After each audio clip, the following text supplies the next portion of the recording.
Good morning बच्चों। Family Janice में Lalbagh girls inter college से यूट्यूब चैनल में आप सभी का स्वागत है।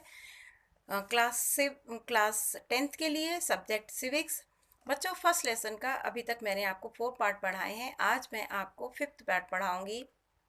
4th पार्ट में मैंने आपको बेल्जियम की कहानी और बेल्जियम की मॉडल की मुख्य बातें बताई थी। उसके आगे ही ये पॉइंट्स हैं, उनको ध्यान से सुनेंगे।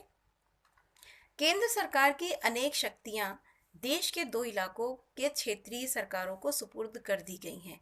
यानी राज्य सरकारें केंद्रीय सरकार के अधीन नहीं है। मतलब कि जो राज्य सरकार है वो केंद्र सरकार के अधीन नहीं है। ब्रुसेल्स में अलग सरकार है और उसमें दोनों समुदायों का समान प्रतिनिधित्व है। फ्रेंच भाषी लोगों ने ब्रुसेल्स में समान प्रतिनिधित्व के इस प्रस्ताव को स्वीकार किया है, क्योंकि डच भाषी लोगों ने केंद्रीय सरकार में बराबरी का प्रतिनिधित्व स्वीकार किया है।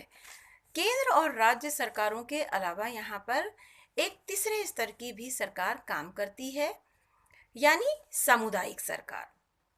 अभी तक बच्चों आपने 2 सरकार सुनी थी। अभी मैंने बताया है आपको राज्य सरकार और केंद्र सरकार। राज्य सरकार मतलब स्टेट गवर्नमेंट और केंद्र सरकार मतलब सेंट्रल गवर्नमेंट।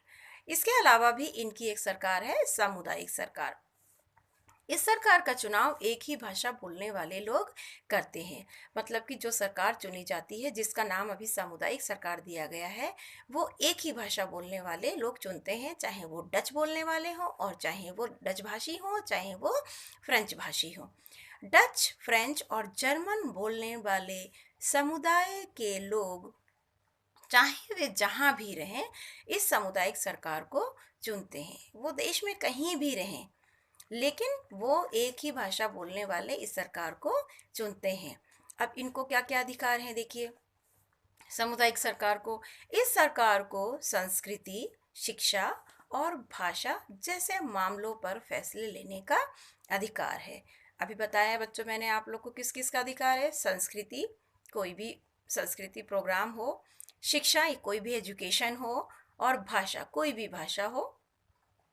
इन जैसे मामले, जितने भी मामले होते हैं, उनको उन पर फैसला लेने का इन्हें पूरा अधिकार है और इनके बीच में कोई भी दखल अंदाजी नहीं करता है।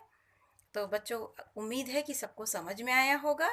और अगर नहीं कोई बात समझ में आती है तो बच्चों आप यूट्यूब में क्वेश्चन हमसे पूछ सकते हैं। आज के लिए इतना ही। Thank you.